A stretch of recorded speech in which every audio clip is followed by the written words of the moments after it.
Dana White's Contender Series, Season 9, Week 7, airs tonight. I'm late again, but we are 21-9 on picks, 70% pick rate through 6 weeks. So that means we need to go 4 out of 5 this week to maintain an over 70 average. So we're going to give it our best shot. We are going to see what happens. While you're here, like and subscribe, and let me know your favorite picks of the week in the comments below. Let me know if you got a favorite underdog as well, because I know I do. We're going to hop right into it with the first fight of the night. We got a bout between Rafael Tobias, and Jair de Oliveira. So we got a light heavyweight bout between these two guys. Check out Jair de Oliveira. He is 6-0, 5'9" at light heavyweight. Rafael Tobias 6'1" at the weigh-ins and face-off. Doesn't really look like a 3-inch difference to me. Tobias seemed to be a lot bigger than Oliveira. Also, if you look at the 6 guys that Oliveira beat, I don't think any of them have a winning record. So he has 6 wins, 0 losses, no winning records on his resume. And then I go and look at Rafael Tobias, who is 13-1. He has lost, but his resume, strength of schedule is a bit better, and also his nickname is bipolar. He looks crazy. His name is reminiscent of it, and he has more than 2 times the amount of experience, and he has fought a little bit better competition. He's a bit bigger in terms of size. I wasn't able to find very much at all on Oliveira in terms of tape, but I also didn't look that hard. I'm dropping these last minute. I kind of already knew who I was picking in this one. I'm pretty sure, as you can see on the screen. The Tobias is a minus 500 favorite. I don't see him getting upset here. I see him probably winning inside the distance. Bigger guy. He looks fast. You know, squash match. It is what it is. If this dude who's 6-0 with not a single winning record on his resume comes out and beats a 13-1 guy, I'll be pretty impressed. But at plus 325, it's just not enough juice there. If he was like a plus 800, it'd be different, but there is absolutely nothing that leads me to believe that this guy has what it takes to get it done in the first fight of the night. So we're going to go with Rafael Tobias, most likely inside the distance. You know, these guys are fighting for contracts. You got to impress. Next fight, we got Justice Torres and Javier Reyes in a featherweight bout. This one, to me, man, this one is close, dude. Justice Torres 12-3, Javier Reyes 21-5. So the experience side goes to Javier Reyes. He's a little bit bigger. He has a little bit more of a caveman-y look to him, which makes me want to pick him. Kind of, when you see him, he's got that big back. He's got the piece of the skull that comes way over and shades the eyes. So I do like that about him. But in terms of style, honestly, these guys are kind of similar. They both like to work in the wrestling. Javier Reyes more so, but the striking, the speed looks similar. Javier Reyes probably has the strength advantage, probably has the wrestling advantage, but Justice Torres isn't, out of his depth in the striking or in the wrestling department. This one was tough, man. I kind of am doing a bunch of last minute stuff for this. Hey, mark my words. Next week, I'm recording this video at like Saturday, dropping it Sunday, because I cannot keep doing this on Tuesdays. But at the same time, I do want to get my picks out there just so I have it, and I have everything on record for the end of the season, just so I can track my picks and my accuracy. But here, I want to go with the dog, man. Javier Reyes, he looks good, but some of the guys he's going up against, I mean, some of the takedowns, I don't know, they're lacking inspiration for me.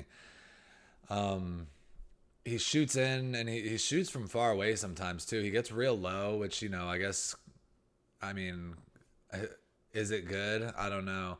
He'll get real low and shoot from real far out and have his arms extended. And he's barely getting some of these guys down. And, if I think Justice Torres has some decent takedown defense, he could potentially work in some takedowns of his own. I just think, based on body language, Justice Torres could have the better cardio here, and he could pack the stronger punch. Speed, they look similar. Their striking looks similar too, man. I don't know. I'm kind of just rambling on this fight, but I saw in what I think is a toss-up fight when I was looking at them. I'm like, similar strength of schedule, similar fight styles. Javier Reyes has the experience edge, but this is a pick'em fight for me. This is a toss-up fight, and at almost 2-1 odds, I'm gonna go with Justice Torres here. You know, I could end up looking silly if he gets taken down and ground and pounded, submitted, whatever. But I just think this is the 50-50 fight, and the odds are not reflective of that. So I think that there's a bit of a mismark here, and I'm going to take a stab at it with Justice Torres. That's the first underdog of the night for me. There will be more. So we got Justice Torres to win against Javier Reyes as the underdog plus 160. Let's go. And then we got another fight, Sofia Montenegro and Gisela Chavez. Gisela Chavez coming in at 6-0. Sofia Montenegro 6-1. I was able to watch one fight. I didn't spend as much time as I could have looking, so that's on me. But to me, Sofia Montenegro, from what I saw from her, she looks a bit more polished, a little bit cleaner. Chavez looks, she looks good in her own respect, though. She looks like she has power, decent kicks, but Sofia Montenegro, more polished. I was interested to see who the underdog was going to be for this fight. Both of them have not the best strength of schedule, too. That is just a massive indicator here. And in the first few weeks of this season, we were seeing like some decent like gaps in strength of schedule. And these last couple of weeks, it's been a lot of fighters just like these two, 6-0, 6-1. And they're fighting a lot of opponents that do not have good records, just 1-1, 0-2, 3-4, 4-7, shit like that. And, it makes sense for the early career, but I wish that we were having a little bit more of a discrepancy there. It makes the picks way easier sometimes. But I'm going to go with Sofia Montenegro. She looks a little bit cleaner. She's a little bit meaner. And I think she'll have what it takes to get it done. She's a little bit taller as well, giving up 1 inch in reach. You can never trust these damn ESPN stats either way, so who knows. They look pretty similar in height when I looked at them at the weigh-ins. But I'm going to go with Sofia Montenegro. Cleaner, meaner, and I think she's going to get it done on the scorecards. So let me get her by decision. I actually think there's some juice on that prop. It turns a minus 230 into a plus 200. But I would not be surprised if this fight ended in the distance as well, considering Sofia Montenegro has 6 wins, 4 of which come by finish, and Chavez has 6 wins, 4 of which come by finish. So in 12 fights, there's 8 finishes there. So the under could be an interesting play here too. I'm leaning Sofia Montenegro decision, but if the under's juicy, that could potentially be a play of interest. Next fight, we got Brahim Zurcher. I did not say that name right. That is almost for certain. And Murtazali Magomedov. When I looked at this fight, okay, both of these guys are 9-0. Both of them have fought some decent guys. And I was like, ooh, I wonder if the Mexican is going to be an underdog here. I see he's a minus 150 favorite, and currently on my book of choice right now, Murtazali is a plus 120, plus 125 underdog. And, I look at this guy, this Kyrgyzstan guy. Both of these guys are tough, but how am I not about to take Magomedov at dog money here? Zurcher looks good, and, I think he's live. For certain, he's live. He's the favorite, obviously, but something's telling me Murtazali Magomedov is going to be able to win either a decision or find a submission, or ground and pound TKO. His wrestling looks solid. I saw him at the face-offs. This boy got a big back. I'm telling you, he's got a wrestler back. He's gonna come out there. If I'm gonna guess what he's doing, he's gonna strike a little bit, kind of lull the threat of the takedown, and then once Brahim Zurcher overextends with a big shot, he's going to get taken down and he's going to get controlled. And even if he gets back up, I believe Magomedov will be able to get him back down. I'm kind of rooting for Zurcher, but I think this is a pretty solid dog pick in Magomedov here. Seeing him at plus 120 is speaking to me. I was assuming the Mexican dog was going to be a dog, but he is not.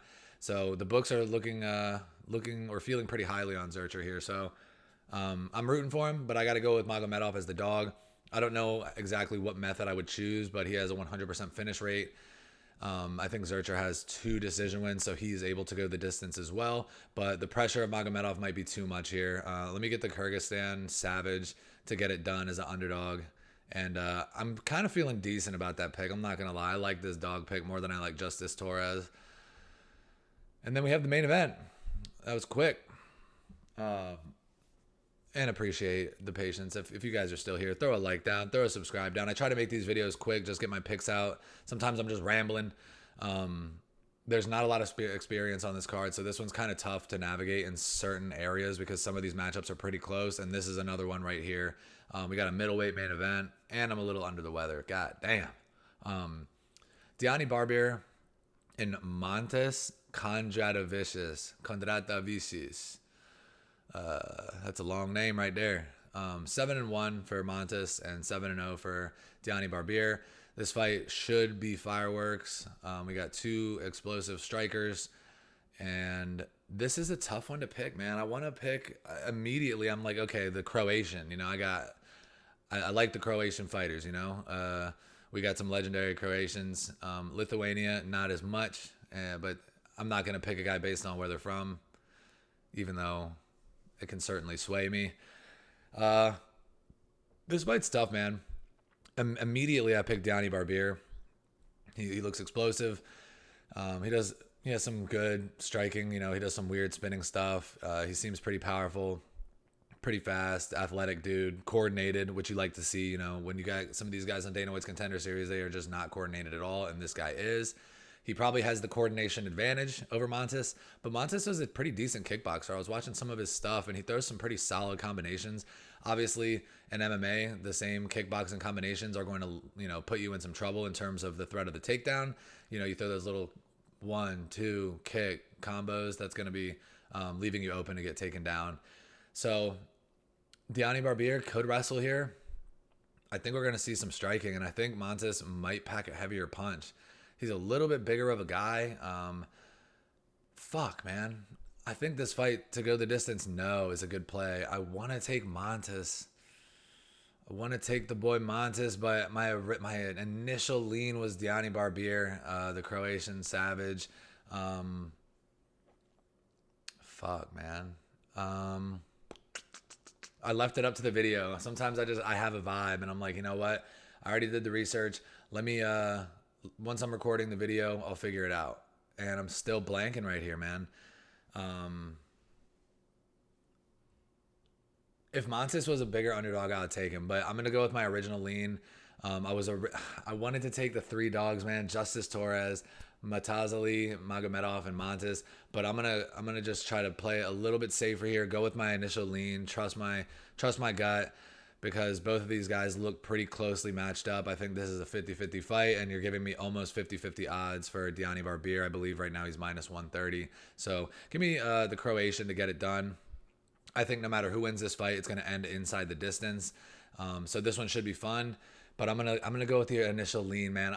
If it comes back to bite me and Montes ends up winning, I'm gonna be upset because I really wanted to pick him, but I think Barbier might have an advantage. He might be able to get some wrestling off. If Montes gets a little bit overzealous and throws some of those kickboxing combinations where you just throw both hands and then right into a kick, all you have to do is duck under that high kick and you'll be on the ground because he does close the distance with his combinations a lot. And if Barbier is smart, he'll get him to the ground, and he has some pretty vicious ground and pound as well. And he also has the ability to win by submission. So Diani Barbier by submission, actually now that I'm thinking about it, Diani Barbier by submission is live here. So we're going to say Diani Barbier inside the distance, but submission, if it is juicy enough, could be worth taking. So we're going to go through one more time. Let's go for the picks. This is to keep the 70% pick rate intact. I need to go 4 out of 5, and right now I'm sitting 21-9 on picks through 6 weeks. That's exactly 70% pick rate. If I go 3 out of 5, obviously I will dip under 70%. If I go 4 out of 5, I will get a little bit of a cushion and be just a tad over 70%. So we'll see what happens. You know, Dana White's Contender Series can be volatile, but I got Rafael Tobias. You know, this just seems like a mismatch to me in terms of size, in terms of experience against opponents. Let me get the guy who's called bipolar to go out there and have an episode against Jair Oliveira. And then I got Justice Torres, the dog, in what I think is a 50-50 fight. Give me the guy who's almost 2-1 odds as an underdog. I think he has what it takes to pull it out. Obviously, it's a risky pick because Javier Reyes does like to wrestle. He likes to get the fight to the ground, and you know, he might be able to do that. But I'm banking on Justice Torres is going to be tough enough to keep it on the feet and dictate the pace of the fight. So give me Justice Torres, first underdog of the day. And then we got Sofia Montenegro. Give me the cleaner and meaner fighter here. I think she's just going to come out and be a little bit more polished and get it done on the scorecards. But like I said, between the two, 12 wins, 8 of those come by finish. So the under here could also be a solid play. And then we have Brahim Zurcher and Matazali Magomedov. Give me the underdog here. I think he's going to be able to win with pressure, wrestling. He also has some pretty solid striking of his own. I don't think he's out of his depth in the striking department. You're giving me the Kyrgyzstan guy named Magomedov at dog money. Let me take that all day, even though I'm rooting for Zurcher. And then in the main event, I got to go with the gut. I got to go with the Croatian, Diani Barbier. I think he's live to win by submission. Montes is live to win by knockout in his own respect. Like I said, whoever wins this fight is going to win this fight inside of the distance. I will be shocked if it goes all 3 rounds. But I'm going to go with my original lean, and that is Diani Barbier, the Croatian savage, to get it done by mixing the martial arts against the kickboxing specialist, who in his own respect has some submissions as well. But this fight will end inside the distance. Let me get the favorite, very slight favorite. And like I said, this is a 50-50 fight to me. You're giving me almost 50-50 odds for the Croatian. Let me take that all day. We're going to be back. We're going to be better. We're going to drop earlier. I promise this week, next week for week 8, I'm dropping this video Sunday. I'm going to record, and with everything I got, I'm going to make sure to remember to record it on Sunday. I'm going to make time. I'm going to drop it on Sunday. And the UFC card picks will come out on Monday. And obviously, I'm not going to be able to do my UFC picks today. I'll probably drop this weekend's card. I think it's Perth this weekend. Do a little bit more research on that, and I'll make my picks for that. And I will drop that either tonight or tomorrow. It is what it is. We're going to get back at it. We're going to get more consistent. I just want to make sure that I have everything down and ready to go. So let's go. We're rooting for a 4 out of 5. Hopefully get a clean sweep. Appreciate you guys if you're here. Throw a like down, throw a comment. Let me know who's your favorite underdog of the week, and let me know your favorite pick of the week as well. Make sure to subscribe, share with your friends if you guys like Dana White's Contender Series, and we will be back next week. Let's go.